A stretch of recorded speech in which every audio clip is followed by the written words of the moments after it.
Hello everyone, Mr. Grant here, and today we're going to look at a topic that is often challenging for students, conjugate acid-base pairs. Luckily, this topic is actually pretty simple once you recognize the pattern and understand how acids and bases behave. So, to start, it's important that we understand the definition of acids and bases. And there are a few definitions you might encounter, but the most common one used in general chemistry texts is the Bronsted-Lowry definition. Okay, so a Bronsted-Lowry acid is a substance that donates protons, which you can also call hydrogen ions, right?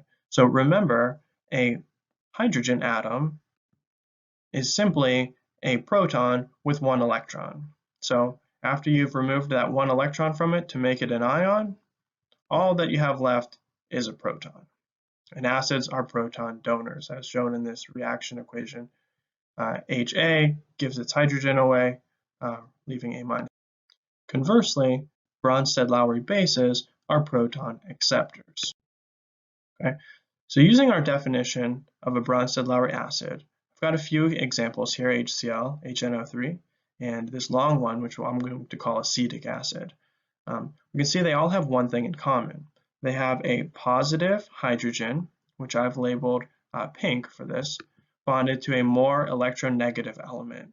For most common acids, this is a hydrogen bonded to either a group 17 halogen, like Cl, F, Br, or I, or it could be oxygen.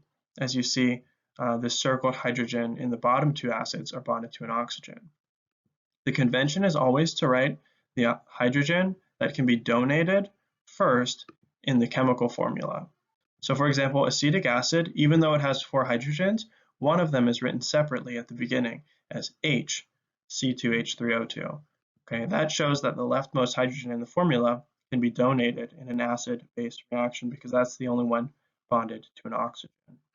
Remember, Bronsted-Lowry bases are proton acceptors.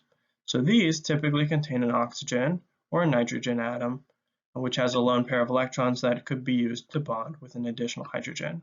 And the most common examples are hydroxides, carbonates, and ammonia, which I have listed here. But really, any negative ion could be technically considered a base under this definition. And that's what we'll want to remember for this next.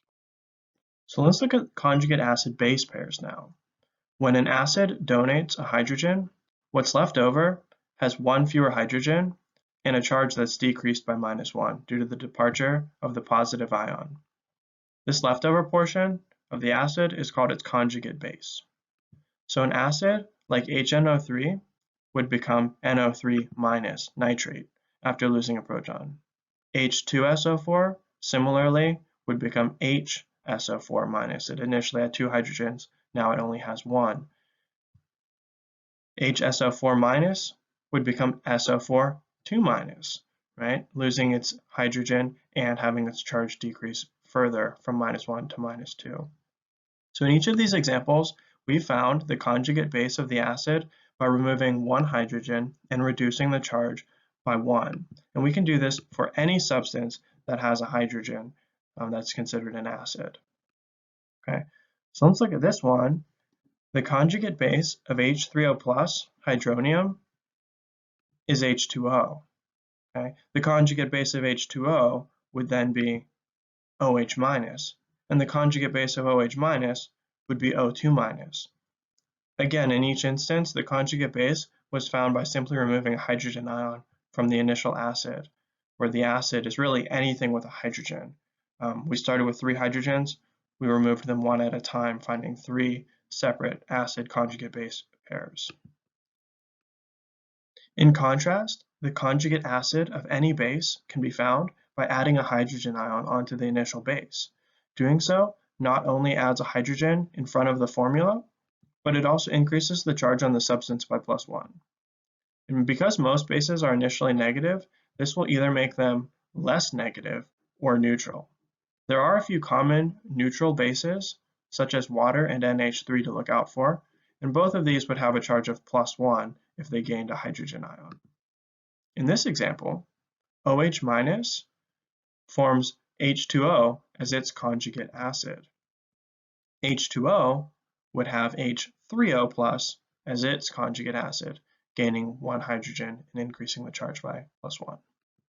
Similarly, NH3's conjugate acid is NH4+. The conjugate acid of PO4 3- would be HPO4 2-. This one actually we could continue to find its conjugate acid H2PO4 1-, followed by H3PO4 if we were to continue adding hydrogens to it, similar to the example before with H3O+ in the acid example. Okay, so I hope that So what if you're given a reaction and asked to identify the acid and its conjugate base? Well, first, we could identify the acid by looking for the substance that loses a hydrogen during the reaction. Its conjugate base would simply be the product that forms once the hydrogen is removed. In this case, we can see that HNO2 initially has a hydrogen, but loses it to become NO2-. Okay? Therefore, HNO2, or nitrous acid, is our acid, and NO2, or nitrite, is our conjugate base. Again, we simply needed to find the substance that lost the hydrogen, and that substance must be our acid. The other two substances in this problem would be the base and its conjugate acid. I hope that this helps, and if you have any questions, please leave a comment below. Good luck with your studies.